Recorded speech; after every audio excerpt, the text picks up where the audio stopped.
Good evening, good morning, good afternoon, everyone. For everyone who is joining us from anywhere around the world, I'm happy to be back here for the Tech Quarterly Meetup. This is the Q3 meetup we are hosting tonight, and today is besides the panels that we hosted in the last days about the gaming industry, AI. Today we're going to focus on fintech and later on crypto. So the first session today is fintech funding in 2023 and the European Commission's proposal to modernize payment services. This is something that we are going to touch base with our two great guests, Lev Bas from Huntley and Vladislav Zborovits from Bedford Pay. For everyone who is following us, you can also check out their podcast episodes on the Hippo Talks podcast, because we recently talked to them separately about several other topics. So, guys, before we dive into the questions, I'd just like to ask you to give a short introduction of yourself and your companies, because we have a grand audience now, about 300 people on YouTube. So, Lev, let's start with you. Hey Zoltan, it's always nice to speak with you and to be present on your podcast. So my name is Lev. I'm one of the co-founders at Huntley. Huntley is a live transaction monitoring, fraud prevention, behavior analytics software. We install our solution inside banks, payment service providers, as well as gambling and betting companies. We help them fight fraudsters, whether it's fraud that is coming from their users or fraud coming from inside. We analyze pretty complex behavior patterns and is able to react real time to incoming threats. All right, thank you. Vladislav? Yeah, hi there. Good to see you. Thank you for inviting. Yeah, my name is Vladislav Zborovits. I'm a co-founder in electronic money institution Bedford Pay. We are doing mostly transaction business, currency exchange, and everything basically trade related, all online. And the second project I'm in also as a co-founder, it's JewelPay. It's a cashless tips solution. So basically, if you end up sometimes in a restaurant or a nice place where you want to tip the stuff and you don't have a cash with you, so we have a solution to solve this problem and help both parties. All right. So I'll be open here. I'm actually a user of JewelPay, so I used it just today to tip a waiter. Quite impressive thing you have done there. Yeah, thank you. It's nice to hear. all right, so I will definitely test it. So, guys, fintech funding, because both of you most have probably went throughout that process, and I've read that it has been in a sharp decline in the first half of 2023, and I just want to ask you about what are the key factors you think are contributing to this slowdown, and do you see it as a short-term blip or a long-term trend? Lev, let's start with you. Yeah, I mean, the whole market was kind of ruffled up this year. In venture capital, the overall funding for startups dropped like 50% compared to the previous year, and then from June to July, it dropped 15% more compared to like the first half of the year. So it was quite disruptive, I would say, trend. And obviously that was one of the challenges for a lot of fintechs. Second thing is that a lot of fintechs still encounter regulatory challenges posed by local regulators. Even like the hottest destination last year and the year before was Lithuania. So now Lithuania has faced a lot of issues concerning fraud and people misusing their licenses. So Lithuania now starts to tighten up their regulatory requirements. Market situation is also one of the things. So again, speaking about Lithuania specifically, over 200 licenses were given away under Latvian Lithuanian central bank. So that speaks, and it's just in Lithuania alone. Imagine what's happening in Czech Republic, in Poland, in France, in Germany, in Netherlands. So market is oversaturated with all those fintechs coming to it. So obviously influences the general trend downwards. All right. Vlad, what's your take on this? Yeah, I completely agree. This is like a little bit tough time for raising the funds for fintech businesses, but I think it's not only for the fintech projects. It's more or less a macroeconomic situation here in Europe or elsewhere. It's more or less the same when interest rates are rising. So basically, the money becoming a little more expensive. There is no such a big flow of new money incoming to different investment projects. So you can see it basically everywhere. Of course, if you have a kind of good interesting project, you will get finance, I believe. So for fintech, but nowadays it's not.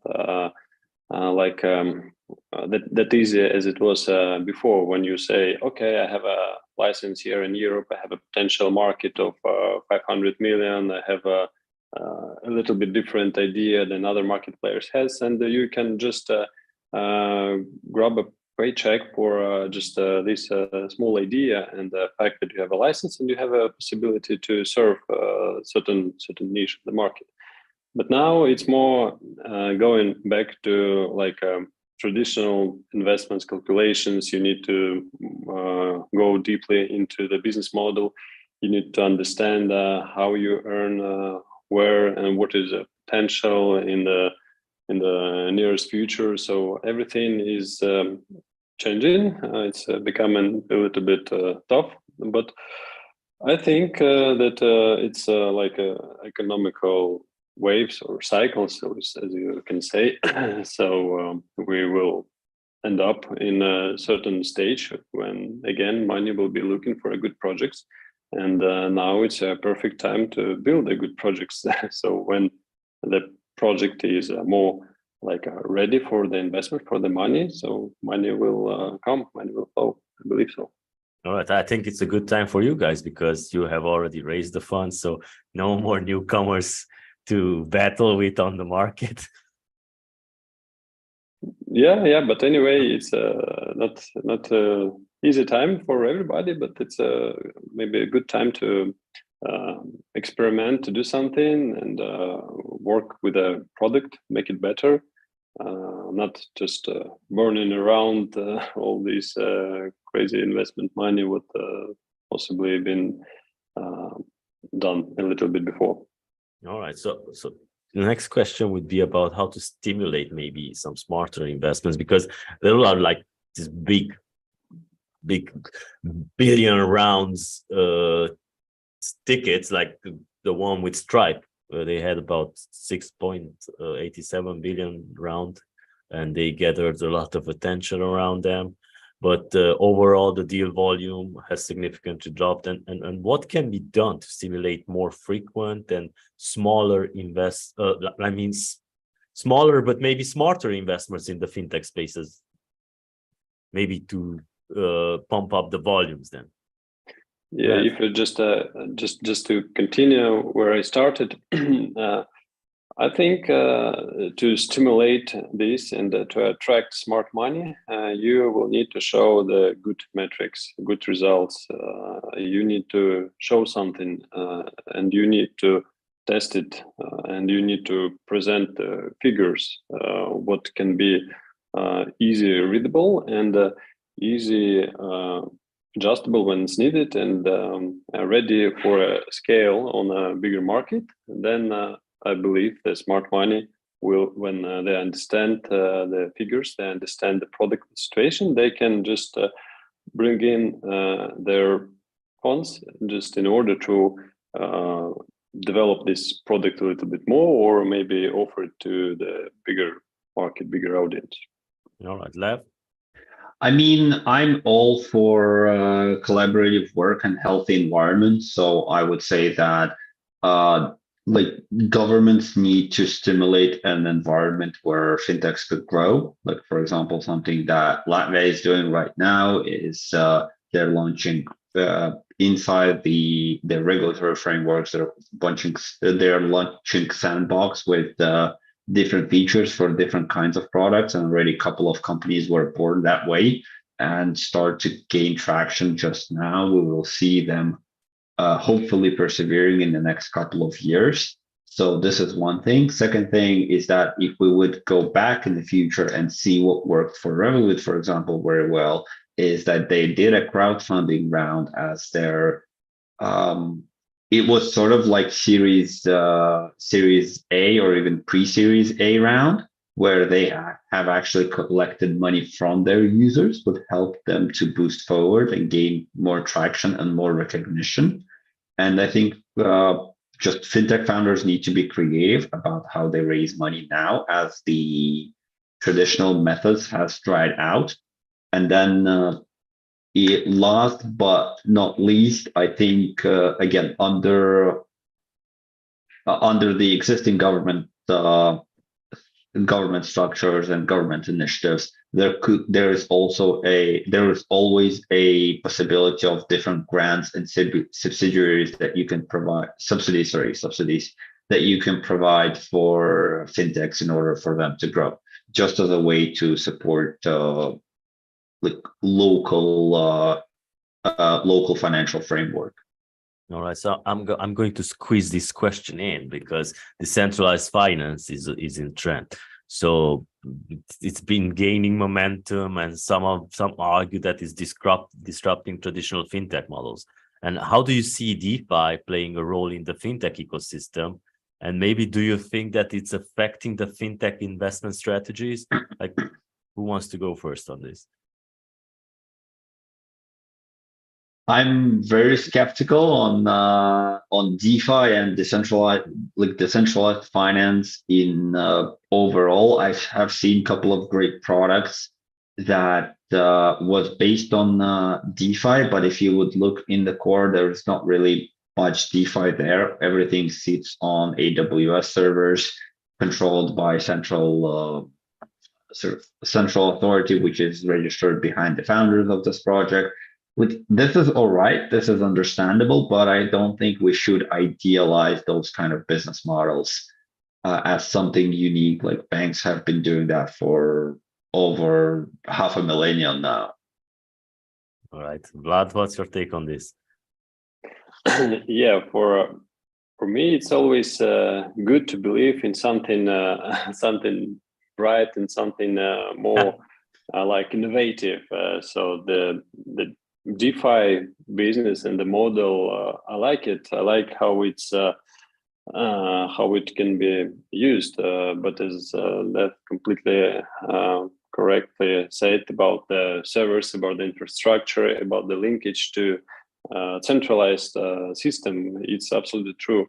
And also talking about the DeFi, there is still an open question about the compliance and also security, because as I understand from the news, most of the hacks from the protocols are usually done in DeFi because it's more vulnerable for attacks. So it's also a factor what will not allow this industry to grow maybe that quickly as it was initially thoughts, and as we saw in the last year run.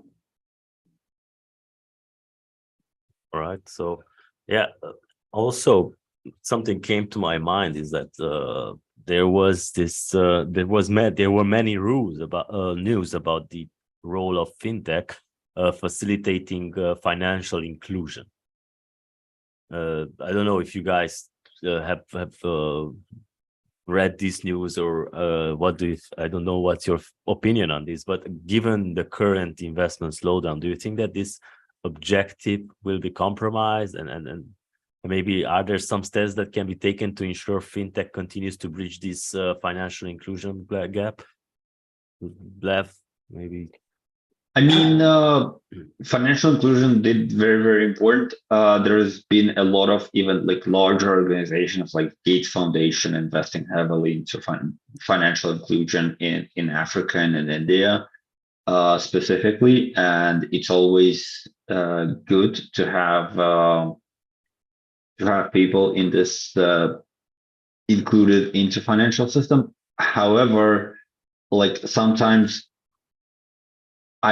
people are always complicating those financial products that are aimed to help people while overburdening them with like excess functionality that they might not even need. So I would keep it simpler, and it's keeping it simpler is actually good even for the wider audience, because it makes you not think a lot about what extra functionality is there, and focus on the core. Core is mostly available and is easy to find, easy to come by, so easy to develop those smaller solutions that will help wider audience to, again, be included in what we take sometimes for granted. Okay. Vlad, what's your take on this? Yeah, I think financial inclusion is quite tricky. When we are talking here on this part of the world, it's really hard to imagine what else we can do from the fintech perspective, what else to offer, because all Europeans have, I don't know, maybe 5 bank accounts, 3 cards in the pocket, and they have availability to do whatever they want, crypto trading, stock trading, everything from the smartphone. When we look more wider at the map and looking at the regions where it's maybe not everything is available, it's absolutely right that the subject what Lev just mentioned about the need for these people for the services. I don't think that the majority of the services will need all these what we already using here. Of course, they will need a smartphone, they will need a bank account, and they will need to do transfers. But there are many different options what they do now. Maybe the way how they use these mobile operators and like banking services through the mobile operators, maybe even this is more convenient for them than what we think is good for us. So maybe it's also possible to think the way around. Maybe it will be good to have these mobile operator banking facilities here. I know some of the big fintech companies already offering this money sending to the phone number, or I don't know. It's maybe even PayPal innovated this money sent via email, but it was a long time ago. So yes, absolutely, there is a niche for innovators, and but it's again very difficult to find the good project what can be used and have a mass adoption, because it's people psychology to use these features, the instruments, what they used before. It's really hard and takes quite a long time for them to change something, to switch to some new solution. So I believe it's interesting topic. It could raise attention for fundraising, but again, if these new models are proven and the market exist for this, if it's demanded.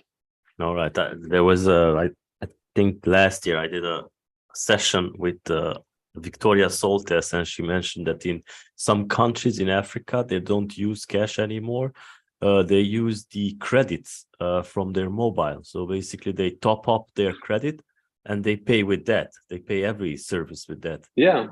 This is something Yeah, that to some extent, I don't know how old people are who are watching this stream, but back in my day, there was a SMS based group chat, and groups could be over like 20, 30 people, which back then was like a lot.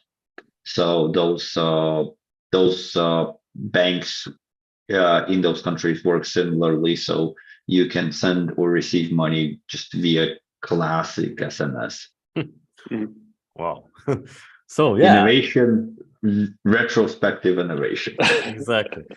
So yeah, we also like in the introduction part, I told you about the European Commission's proposal. This, I think it was this summer, that they proposed new measures to modernize payment services and establish a framework for financial data assets access. So how will these regulations affect competition and innovation in the fintech industry, and how does it affect startups? Let's Uh, start with you again.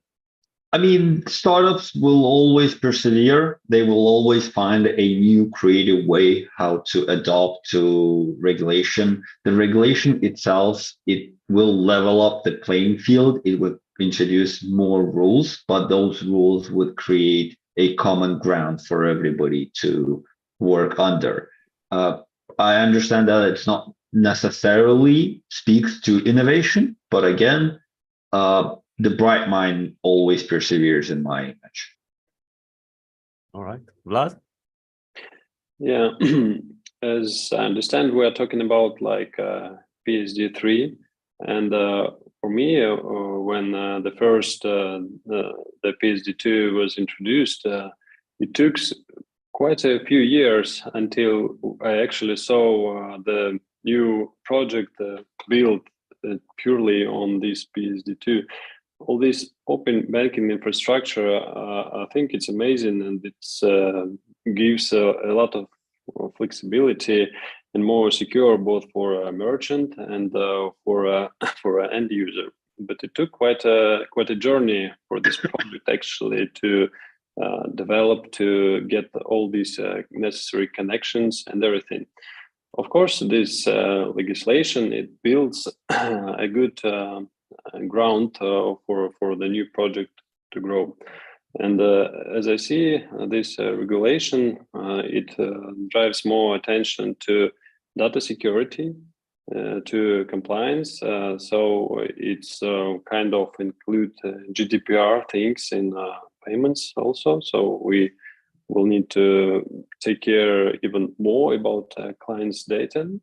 And what I saw, and I believe what will work the most quickly and part of the regulation is a possibility to be connected for fintechs more directly to financial infrastructure on upper level, on the government level, where usually traditional banks are connected to, and only after the fintech businesses are coming.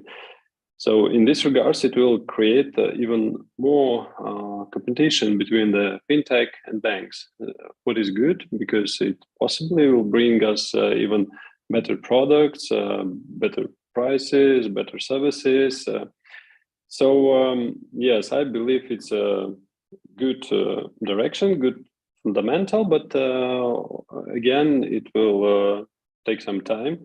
But of course, if you are just thinking about starting some new fintech startup, it's always good to dive more deeply in this regulation. So possibly you can be half step ahead of other competitors who is doing the same. So yeah, it's kind of a good possibility. Rather than copying something already existing, just go down to legislation and try to imagine what other can be done and build something a little bit more different, but aligned with a new regulation. Lev, you Yeah, want to answer? what I wanted to add about this, that it definitely sort of lowers barrier of entry for the new players and actually makes them more competitive faster, because if you would look at some companies that are sort of already entrenched in our financial sector, it's much, much harder for them to innovate, to introduce new product, do this, AI adoption, or like large language models, or whatever buzzwords that are now on the top. And when you're new, but you're introduced with like existing regulations, you take them as given. So you build your new company with given new regulations that are not expected to be amended in the next like 3 to 4, maybe 5 years, which will give you enough run time to take leading positions or like notable positions on the market. All right. So yeah, but unfortunately in Europe, there's sometimes a regulatory uncertainty, and which probably acts as a barrier for fintech innovation. And how do you think that the current geopolitical climate and changes in the global financial regulations are impacting fintech investment, and particularly established companies, and maybe but because you mentioned startups can adapt, they focus only on that, but established companies are affected?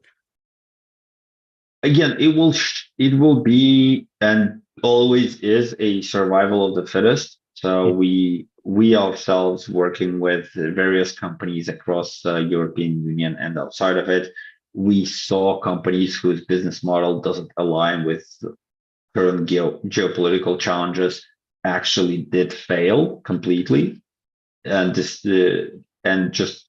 cease to exist. So we've seen that happening real time, and it's quite sad to see something like that where when companies cannot adopt, cannot overcome their challenges, and things happen. It's normal cycle of existence for any company, even outside fintech. All right. But sorry, go if I ahead. may. Yeah, But again, with new challenges also present new opportunities. So we also saw Revolut, for example, again, Revolut, the great example, jumping quite fast to those challenges where, for example, when the war in Ukraine started last year, they immediately pushed out the statement that they will allow Ukrainian refugees to open accounts in Revolut, despite this not being actually in line with what how European regulations work. So I believe they did the right thing. It's a very conscious and sensible thing to do. And it's a great example to fast adoption to given challenges. all right. Yeah, Revolut adapts quickly to everything. Vlad. Yeah. Talking about like regions, I think for fintech, the crucial things is licensing process and the compliance obligations to follow when you got a certain license.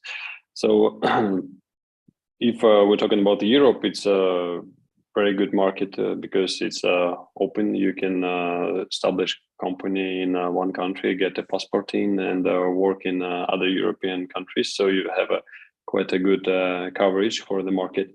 If your model is successful and you want to grow even more to what you got here in Europe, of course you will be interesting for investors. Our one of the main subjects is investment for the stock, so that's why I'm putting it here.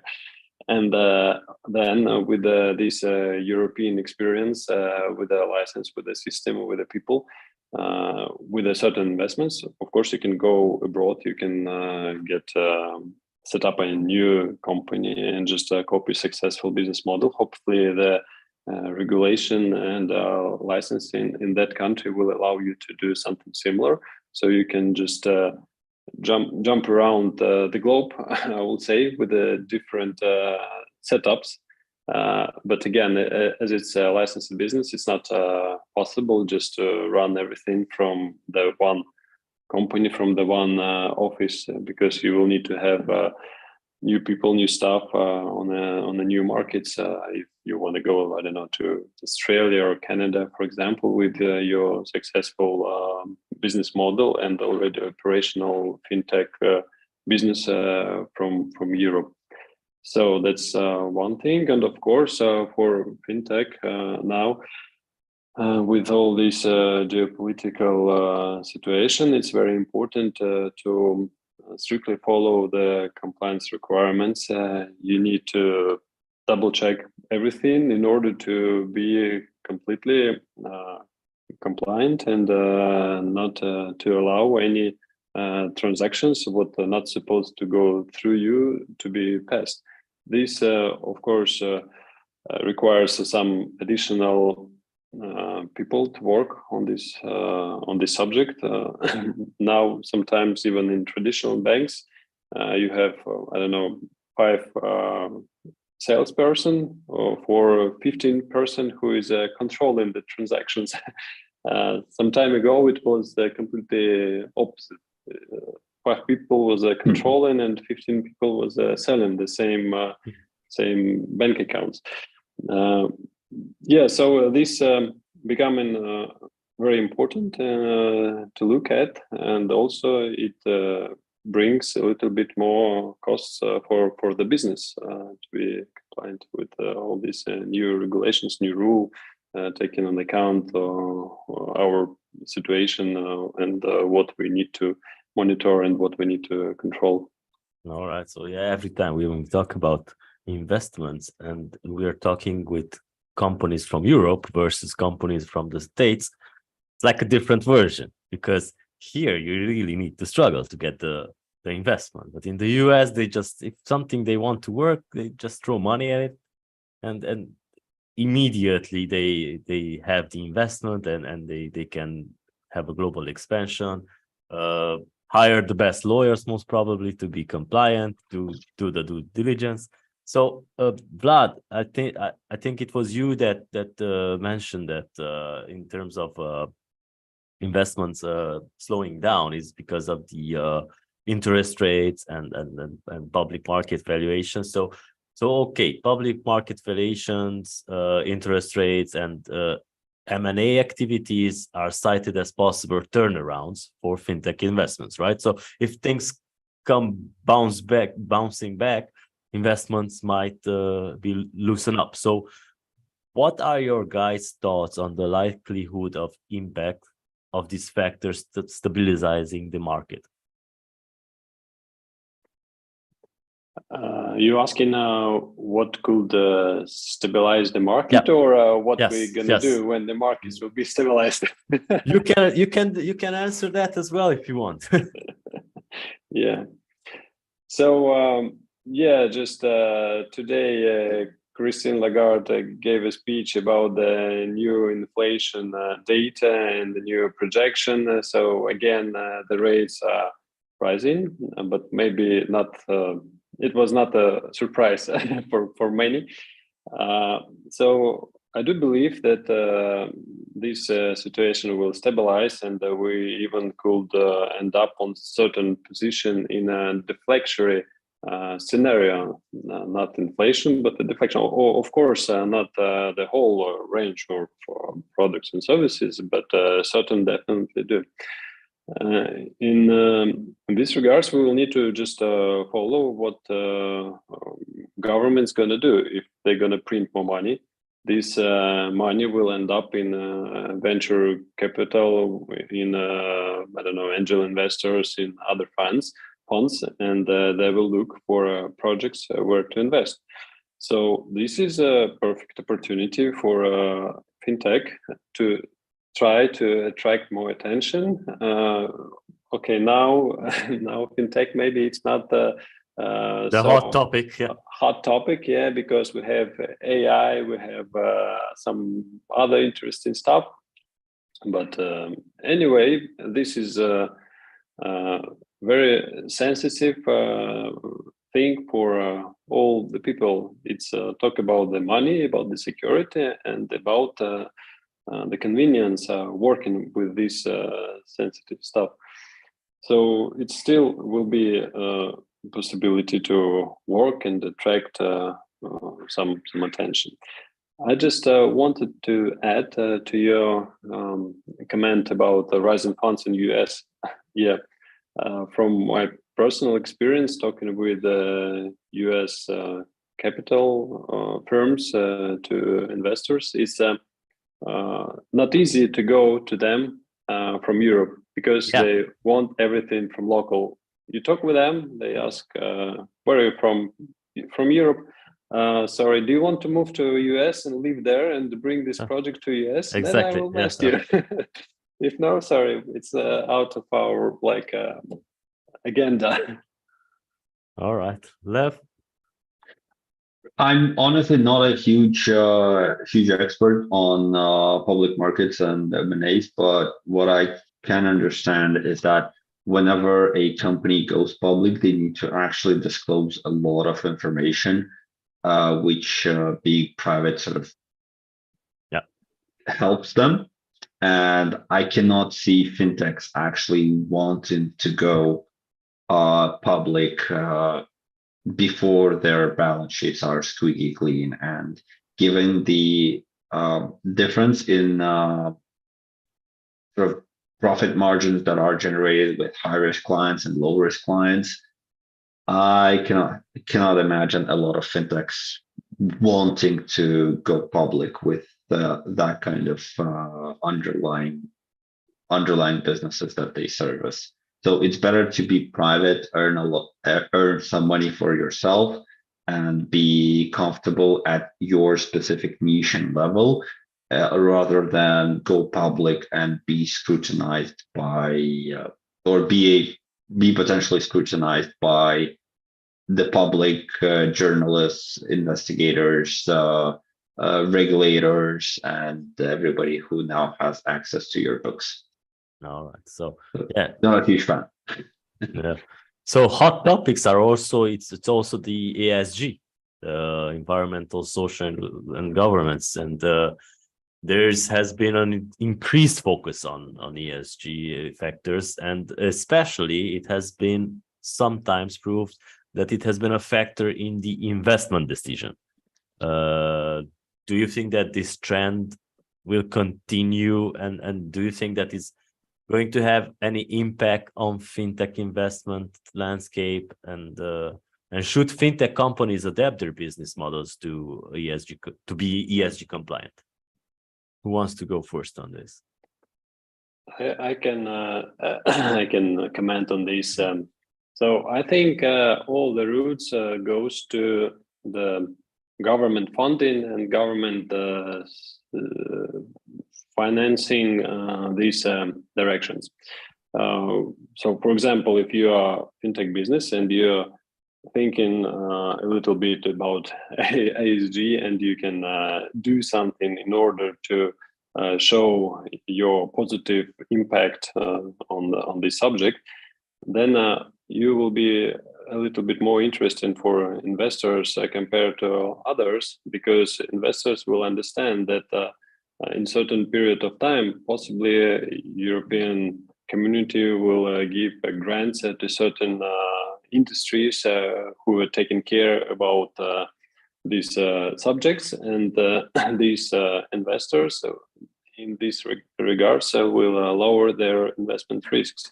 So if you think the way how this fintech can actually use and bring benefits in this ESG, then absolutely yes, it is possible. It is worth thinking this direction. This is my opinion. What kind of sustainability goals is your fintech committed to, Vlad? For That's example, a joke. No, it's a good point, because I can comment on social benefit of our project. For example, I just mentioned this Jewel project related to cashless tips. So I believe this is a very good and positive project from the social perspective, because it gives additional source of revenue for those who do the hard job, and sometimes they are not getting their earned money. only because the person whom he served was not able to give a cash because they don't have any. Then also it's additional stream of revenues, and also it's much easier maybe just to receive it this funds on the phone and use it later rather than have it cash, have additional risk or something else. Maybe even if we're talking widely, we can if it's in a big and massive amounts, then we can save some trees because cash will not be used anymore that much. A little.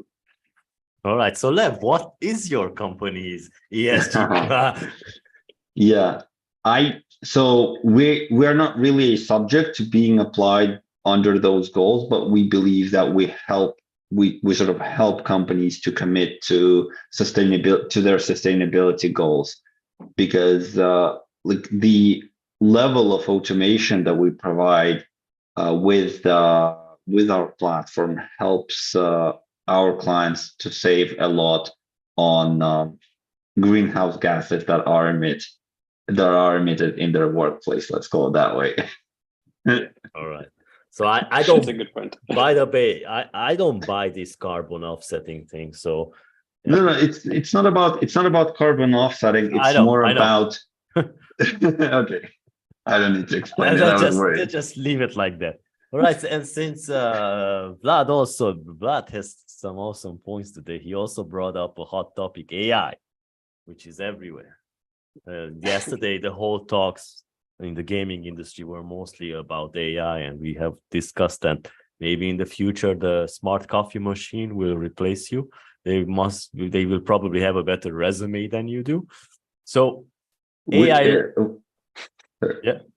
No, go ahead. No, I was about to say that having an AI coffee machine disrupts Vlad's business because now there is nobody to tip. Yeah. Yeah, but we can implement some payments into this machine. So yeah, you need to pay this machine, right? Exactly. Once AI grows a conscience, then maybe they will need a tip. If it's a larger office, you can also embed queuing into that machine, so you can pay more to be higher in the queue. All right. So there are many like AI-led fintech models, and they continue to attract venture capital because they are AI. So do you think the focus on AI and machine learning is justified given the current economic downturn, or should investors diversify their portfolios? Like, who wants to go first on this? So, I mean, I can comment a bit on that because it's sort of really connected to what we do. So, with our platform, we help to automate like a lot of things that are happening inside the compliance department and make most of the decision making process automated instead of manual. That is how it's currently done in still most of compliance department across the world, and which sort of talks itself to cost cutting and being able to be more efficient when dealing with stuff, employing less people in that compliance department, and transferring maybe those people into departments that are focused on developing new products, so delivering better products, capturing more markets with like more expenses in marketing or in sales department, like business development departments. So yeah, cost reduction is definitely one thing.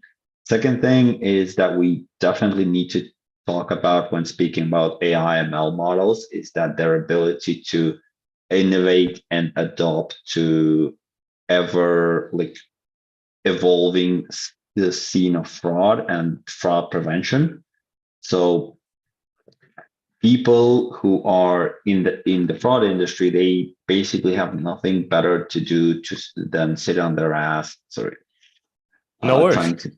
Trying to be PG-13 here, but just to sit down and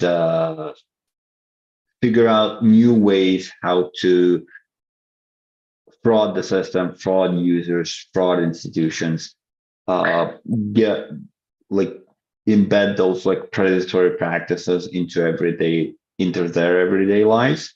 And so what we see a lot is that AI models and machine learning models are being used in order to adapt to those new incoming scenarios of fraud that are ever growing still. Despite all the innovation that we put in, fraud is still growing. So yeah, this is indeed a good thing.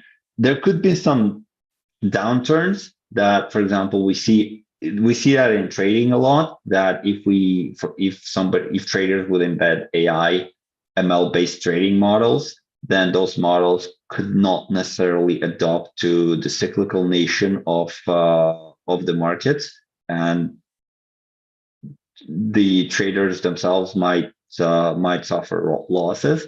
And also, returning back to fraud, if you overtune your risk appetites, you can either have a very high risk portfolio or very low risk portfolio, and therefore lower incomes. So there still should be some balancing act and balancing practice to be included. All right. Vlad? Yeah. I was just thinking about the main factors why AI is so hot topic. So I think one of the reasons is psychology. We like to talk with somebody. Would like interaction. But now, looking at my kids, looking at other kids, they are not playing outside. They're sitting by the computers or telephones. They just go to school, and then they spend quite a lot of time online. So basically, it's quite natural that they could be interested in these language models, just to chat, just to know something, just to try something. So this brings high attention. Also, AI is fun because you can talk about whatever you want. You can play around. You can ask different questions and get different results. That's a fun side. And another side, it could be maybe even sad side, but all these technologies are designed to substitute human work. What is most expensive when you do something? It's human work. It's working hours. The good professional in any field costs a lot. So if you can substitute part of his job or part of what he's do, this brings you the huge financial benefits. Now I'm talking as an investor to AI project. So you are looking at some of the, I don't know, traditional business models, and you see you are paying here 100 employees certain salaries. With some AI feature, you can down it to 80. It's already perfect. If you make it down to half, it's absolutely awesome. So that's why I believe that investments looking for those AI features, AI companies or models, what can help to bring down the cost of any human work in any scenario. So it will cut jobs. Yes, so Vlad possibly. actually A lot, right? All right. So Yeah. and yeah, let's talk about also the final question today would be, since Lev also mentioned that some of the people are just sitting and thinking how to do fraud. AI maybe can do it better and make it more sophisticated. And while the European Commission's new rules aim to combat fraud and improve consumer rights, how do you think these challenges will affect consumer trust in fintech products and services, especially in the time when we are seeing more and more sophisticated types of fraud? Who would like to go first? I think it's a left field. I mean, I can start, but it will start with a banger. All right. Yeah. So whatever European Union European Commission would come up now is already late. Yeah. They're reacting to retrospectively to everything that is happening, and this is all right. Like, this is normal and very understandable, given their role in our society. And I think as as responsible business owners, we need to take care of that ourselves and be attentive towards what's happening in our own companies. Um, so we saw a lot of like different fraud happening, even now perpetrated by state actors. So there would be a state apparatus that would target specific individuals, or like specific individuals in a specific country that they deem unfriendly, just as a means of financial type of financial attack, and in order to sponsor their internal operations. Like North Korea was doing that, Russia is doing it right now. I believe something like this is done by Iran and all those countries that are not really friendly to our way of living. And again, this is understandable. Just as business owners, we need to understand those risks and be able to work against them. Second thing is that Zoltan, as you mentioned, AI could be used in fraud and is already used in fraud. So what we have personally encountered while doing due diligence on like ever emerging fraud is that fraudsters now, when they reach out to you via phone, they most frequently use AI generated voices, and those voices follow specific scripts. They recognize answers that their victims provide and adopt to that specific scenario, given the script that was pre-installed in their system. This is how fast. So we are now in like month 9 of this mass adoption of AI. This is how fast fraudsters react. All right. Vlad?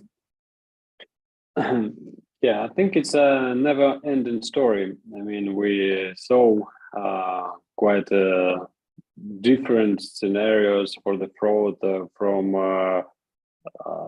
making a fake check or banking checks, then credit cards, cryptocurrencies. It's all around the world, and of course, all these people are trying to use the best suitable for them features and possibilities in order to reach their goal. It's normal, and we from other side are trying to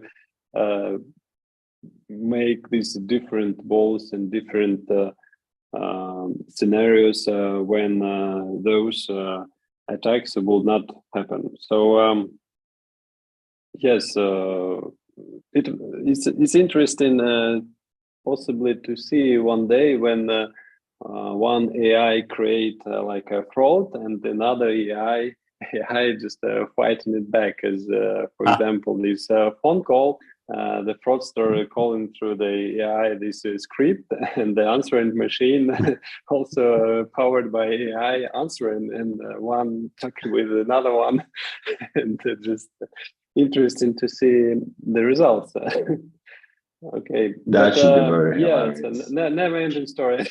Yeah, I can totally see that happening, because one time we were at one conference, and somebody has asked us what can he do, because he had an auto reply which was replying to another auto reply.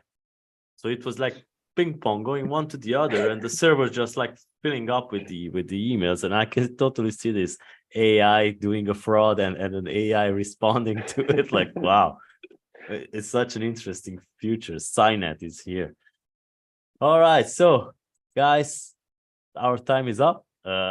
Our session will be followed by a crypto catch up, by the way. So if you want to hang around, because you guys I know that you like decentralized finance and crypto, You're more than welcome to do it. Otherwise, I would like to thank you for your time. It has been great, and thank you for the audience for tuning in and watching Lev and Vlad.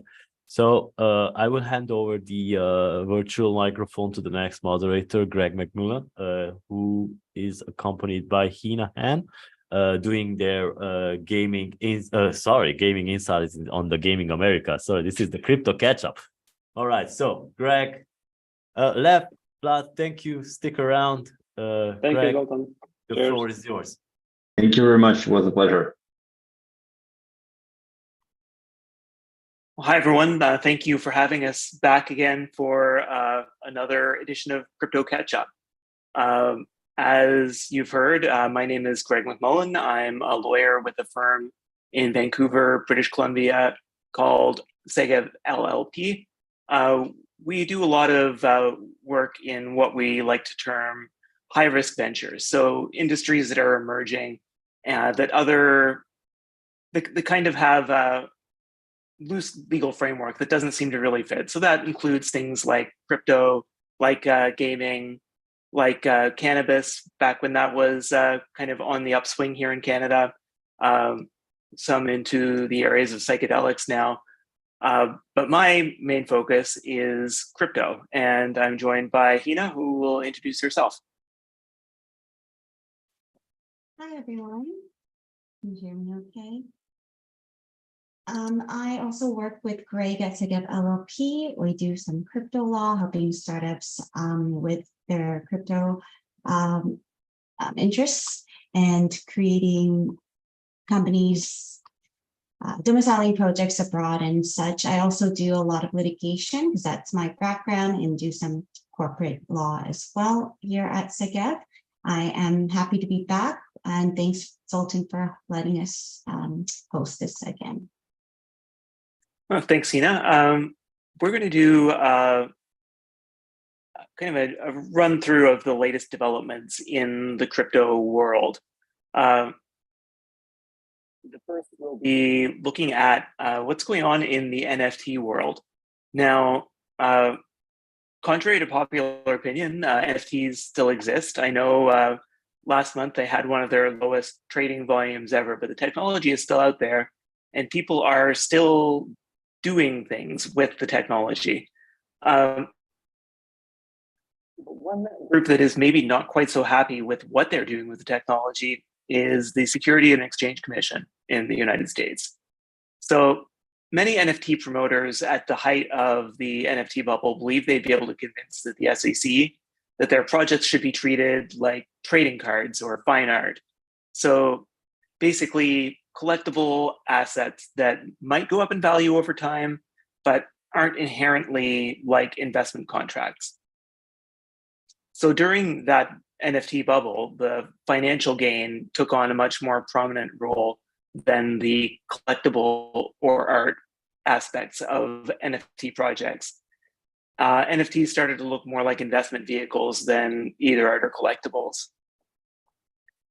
And as the SEC has taken an increasingly aggressive posture against crypto assets this year, many lawyers started thinking it was more a question of when rather than whether the agency would take action against NFT promoters.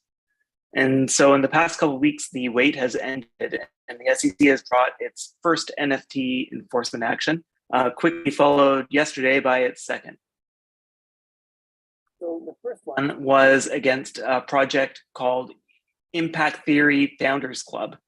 Impact Theory raised about $30 million from investors around the world and across the US.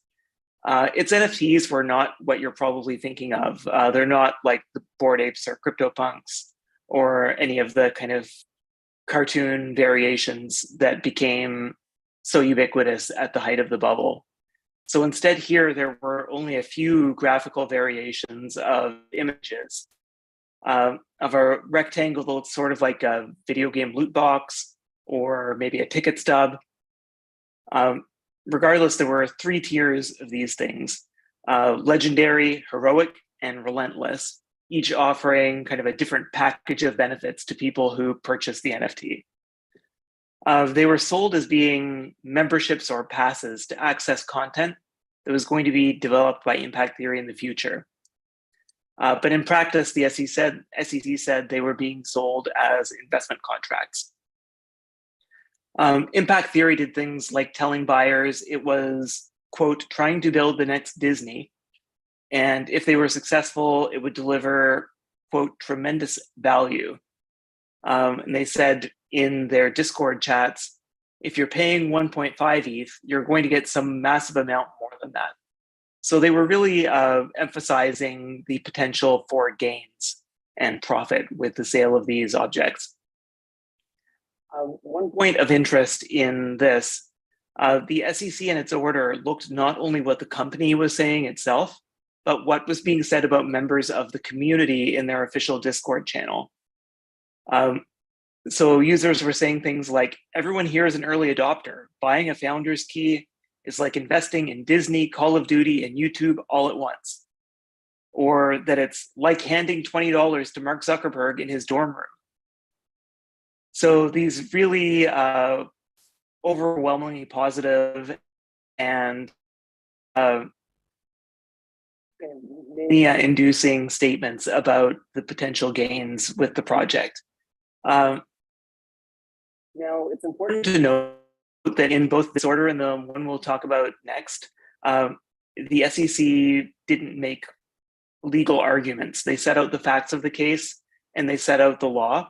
So it's not quite clear what lesson they would draw from saying these things or in having these facts, but there is a reason that they put them in there. So I think that a safe reading is that they're going to be looking at what at least official communities are saying about projects in assessing whether they were promoted as being an investment vehicle. So as a result of all of this, Impact Theory agreed to a cease and desist order preventing future sales and forcing some changes to the smart contracts, and a payment of more than 6.1 million back to investors in the SEC. Now, because it was so different than how most NFT projects operated, it wasn't clear that that would have a huge impact on the NFT market. But yesterday, the SEC moved on to a project called Stoner Cats, entering into a consent order with them as well, with the company behind the project, Stoner Cats 2 LLC. We'll call them SC2 to sort of split it off from the NFTs. They raised 8.2 million through the sale of approximately 10,000 Stoner Cats NFTs. So these NFTs looked a lot more like what you'd expect from an NFT offering. They're cartoon style cats in a variety of styles and costumes. And the big selling point for these ones was that the characters would be used in an animated series that was going to be professionally produced about a cat lady whose cats became sapient after being exposed to psychoactive drugs. So the cats in the show were going to be based on the cats on the NFTs, and the NFT holders would receive royalties for each use of their cats. The cats were going to be voiced by celebrities, and in the episodes that were produced, they were voiced by people like Jane Fonda, Seth MacFarlane, Chris Rock. So not at all B-list people. Like, these are household names involved with the project. And that's probably because the NFTs were being promoted by A-list celebrities as well. Ashton Kutcher and Mila Kunis, who also voiced cats. Now, as I mentioned, unlike many NFT projects that were promising really ambitious media productions, Stoner Cats actually produced a full season of shows, 6 shows at 5 to 7 minutes each, plus what they called a holiday special. The Stoner Cats marketing campaign was pretty standard for NFTs. Discord server, Twitter post, and memes. The biggest difference here was celebrity endorsements, which the SEC raised in its order. They also pointed to a galaxy brain meme showing kind of a brain lighting up in in very bright lights as it's thinking about what they said would be to buy more ETH and sweep the stoner cat floor, meaning to respond to a drop in crypto prices by treating it like an opportunity to get more stoner cats. So in this case, I think the most interesting part of the order is the focus on royalties more than on the resale of stoner cats. The royalties were payable to SC2. So the SEC said that the 2.5% resale royalty created an incentive for SC2 to support a market for buying and selling the NFTs on the secondary market to drive revenue for SC2. Now, I think SC2 would have agreed in their marketing campaign that that is exactly what it was intended to do. They would show that to their buyers as a long-term commitment to the project, because over time, as stoner cats were resold, they would be making money. So there'd be an incentive for them to continue to support it. The SEC said this made it more like an investment contract where they were reliant on the efforts of the promoters. Like I said, in both cases, the consent orders are really limited on what we can determine. So it's kind of guesswork about what the SEC was going to be thinking about. So it'll be interesting over the next weeks and months to see if this is the extent of what the SEC wants to do in the NFT world, or if we're going to see more of these kinds of consent orders, or even full-on litigation. And as we're about to hear, that litigation can drag on for a very, very long time. I guess Nina will bring us up to speed with that on the Ripple case. Hi there. So for years, the SEC has made continuous efforts to regulate the crypto industry, and the industry has been resisting. The SEC first sued Ripple for allegedly offering XRP as an unregistered security in December 2020. And the industry has been resisting on the basis that cryptocurrencies are distinct from securities. Then on July 13, 2023, the U.S. District Court of Southern District of New York issued its landmark decision in the SEC and Ripple case, which represented a partial victory against the SEC for Ripple and the entire cryptocurrency industry. Just going over a little history here, just in case some people don't know or are not so familiar with the case. And then Judge Annalisa Torres ruled in a summary judgment in July of this year that Ripple violated securities law in how it sold XRP to its institutional investors, but interestingly, that it hadn't done so for sales on public exchanges to retail investors. The at issue was whether Ripple's digital token XRP is a security under the Securities Act, and whether the underlying transactions conducted Ripple involving XRP were securities transactions. And the court found in their summary judgment decision that whether or not XRP is a security depends in part on how it was distributed, and this drew different conclusions based on whether XRP was distributed pursuant to 3 different distribution categories, including 1, a programmatic sale, 2, institutional sales, or 3 other distributions. The court concluded that programmatic sales of XRP did not constitute investment contracts, meaning that XRP sold in that manner is not a security and didn't violate securities laws because of a blind bid process that was in place for such sales, and also wrote that other direct sales of the token to institutional investors were securities, leaving a partial win for the SEC. In terms of other distributions, these XRP transactions encompassed distributions to employees as compensation and to third parties as part of Ripple's initiative to develop new applications for XRP and the XRP ledger. And the judge in this case found that the other distributions also do not satisfy Howey's first prong because recipients of other distributions didn't make a payment of money or some tangible and definable considerations to Ripple in exchange for the XRP, and concluded that the other distributions didn't constitute the offer and sale of investment contracts and therefore is not a security in the context of other distributions. And following this court order, XRP rose and shot up as much as 96%, reaching almost 83 cents in US dollars, with trading volumes jumping to billions of dollars in the immediate aftermath. But however, unfortunately now, as it always happens, the coin is back down to about 48 cents USD or 65 Canadian. And now after that July decision, the SEC wants to appeal part of that decision about the programmatic sales and the other distributions that included offers and sales of XRP in exchange for goods and services. So I guess SEC is not happy with a partial win. They want a full win on everything. And Ripple is fighting back, saying that if SEC is allowed to appeal, they will seek to cross-appeal the court's order involving institutional sales of XRP.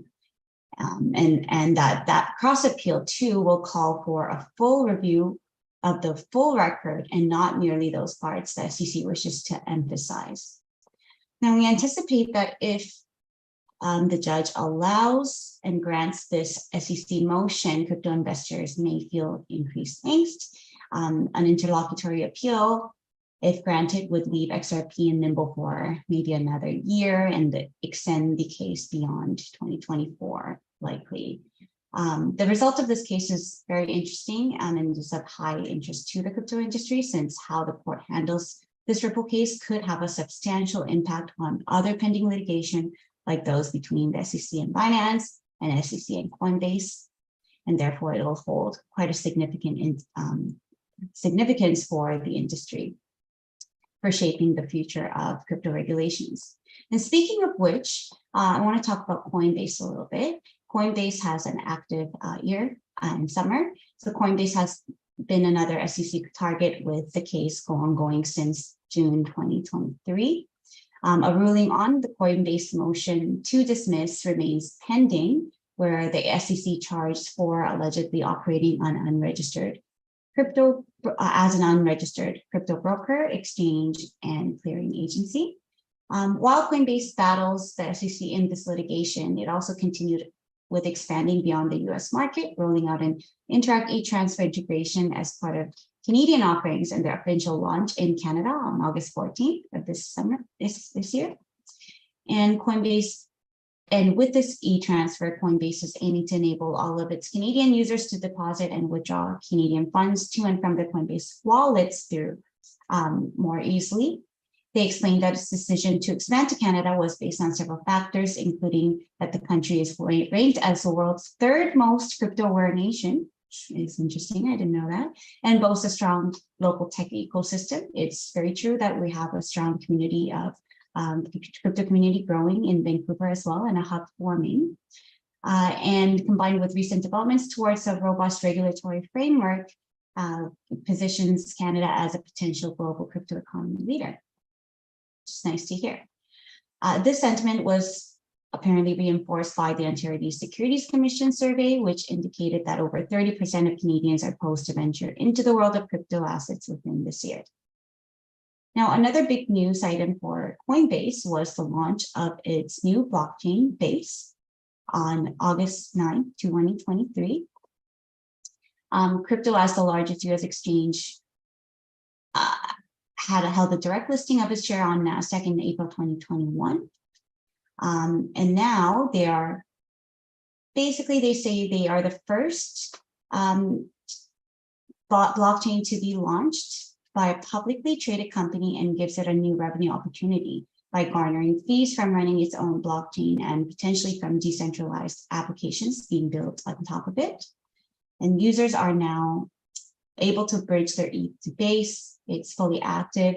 It's supposed to be a secure, low-cost layer 2 blockchain solutions built on top of the Ethereum blockchain using Optimism, which is another popular layer 2 network.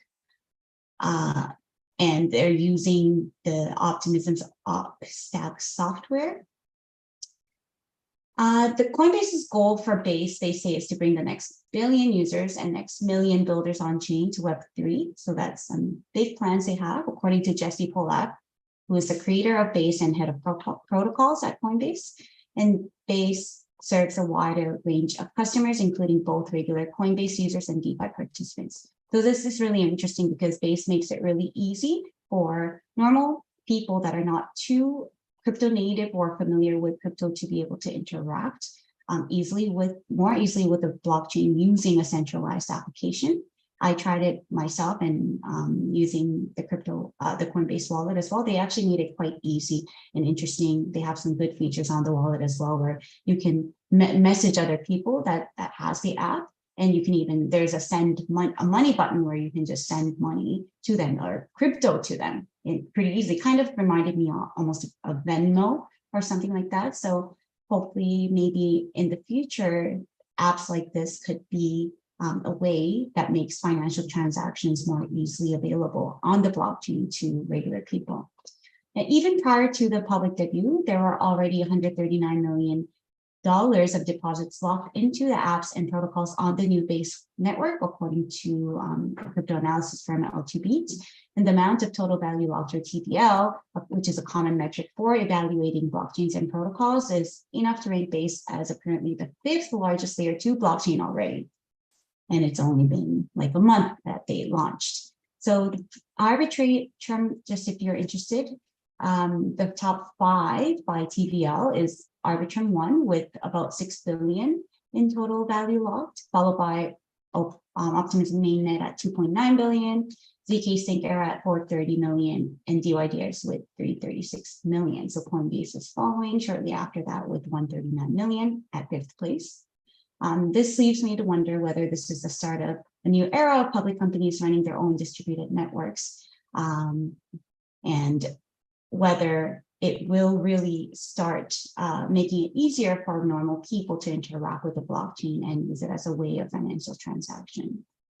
Well, I'll leave this topic at these questions and hand it off to Greg for some exciting FTX news that doesn't seem to be getting old.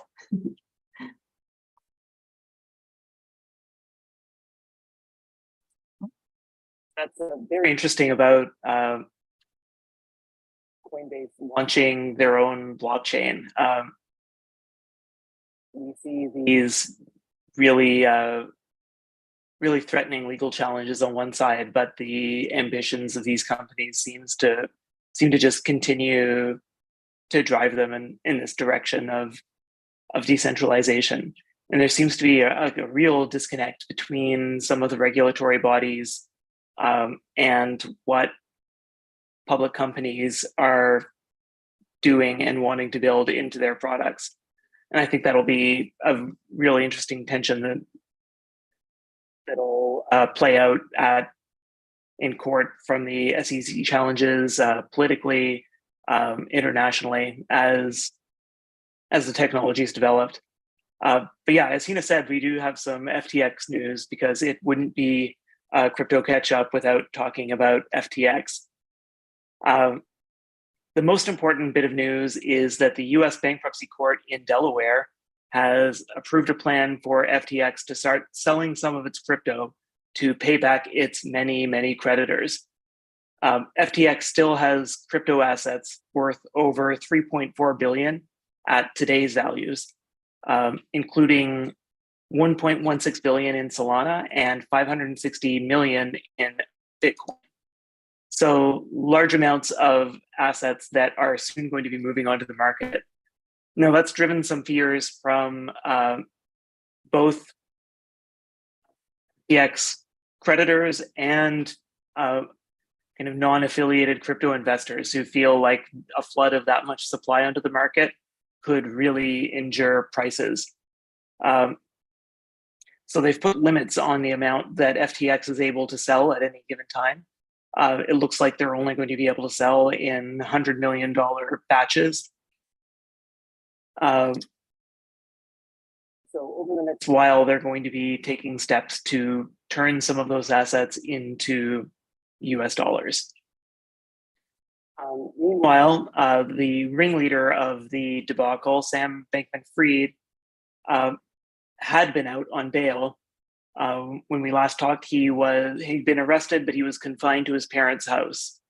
But he was recently jailed after prosecutors claimed that he was using the internet through a VPN, not just to prepare for his cases and communicate with friends as he was allowed to do, but to interfere with two witnesses in the case.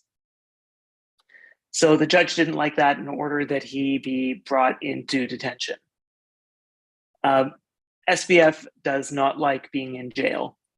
His lawyers have made two separate attempts to get him released or have his conditions loosened. They've argued that he's not getting enough access to the internet to prepare for trial, that he's forced to subsist on peanut butter, bread, and water, and is not being given his medications, including his Adderall. Now, the first attempt to loosen his conditions was shot down last week. On Monday, a judge rejected his second attempt to be released before trial. So it looks like he will be spending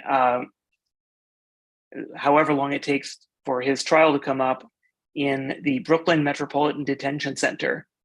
Now, that might sound like whining from a former billionaire who doesn't like the limited conditions that he's now in. But in his defense, the Brooklyn MTC has been notorious for really inhumane conditions, including a class action settlement over during the polar vortex a couple years back, keeping inmates without heat and light and without functioning plumbing for weeks at a time. So, well, he may not deserve to be on house release. I'm hoping the conditions are not too bad there. And now Kina will pick up on one more interesting bit of news from Canada, which is pursuing kind of government-centered, what they term a digital asset repository. Right.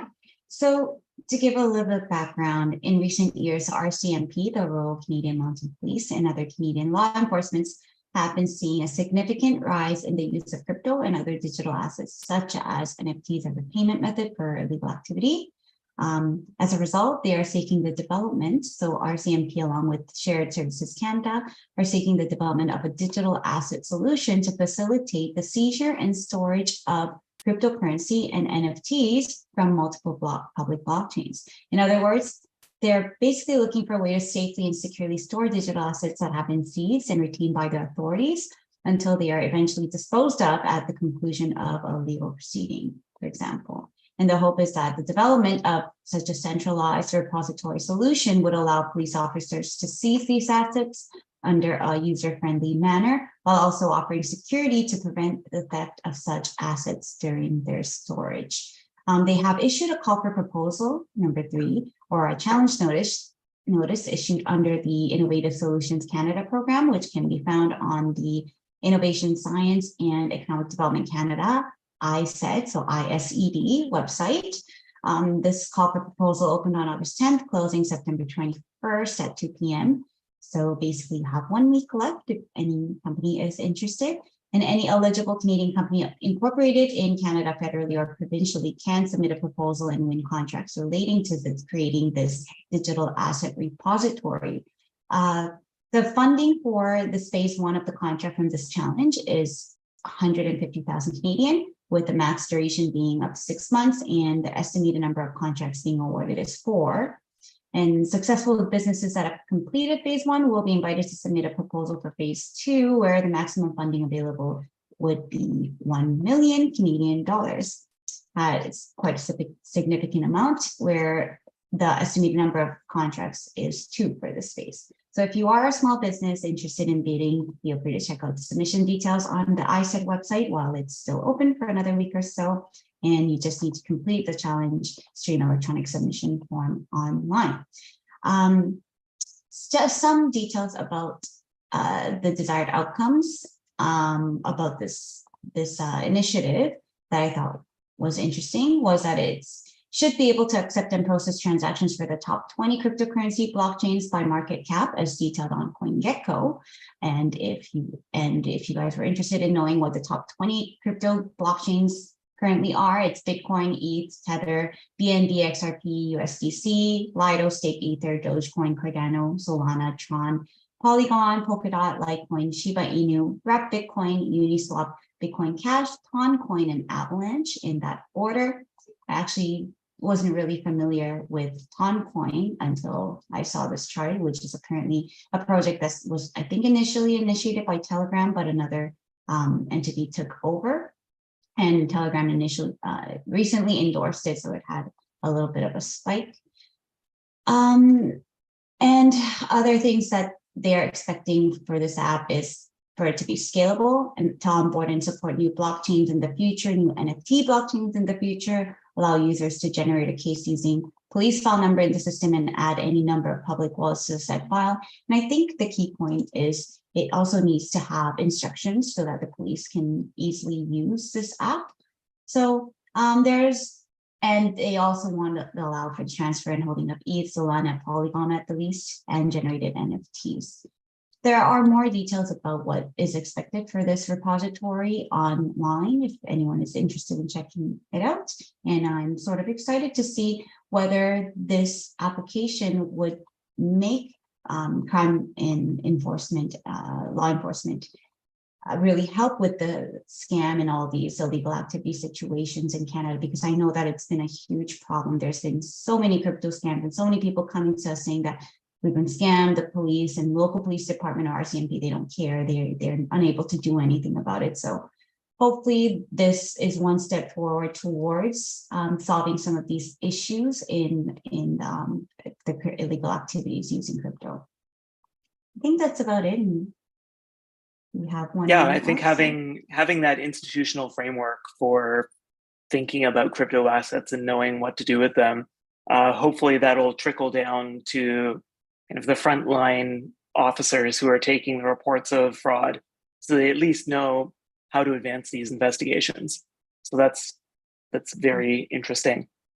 Well, I think that's everything that we had to cover this week. So we are just in time to turn things back over to Zoltan. Thank you, Greg. Hina, it has been awesome as usual. We really look forward to the next session in November. So yeah, there's lots of things to talk about in the crypto world, and I see that it's very crazy in North America. So this has been it, by the way, everyone. These 2 days marathon of quarterly meetups, virtually quarterly meetups, where we talked about artificial intelligence, gaming industry, crypto, fintech, and everything. So I really like that Hina and Greg ended on the high note. So thank you everyone for joining us, and we will be back in November with more quarterly meetups. Until then, take good care. Bye.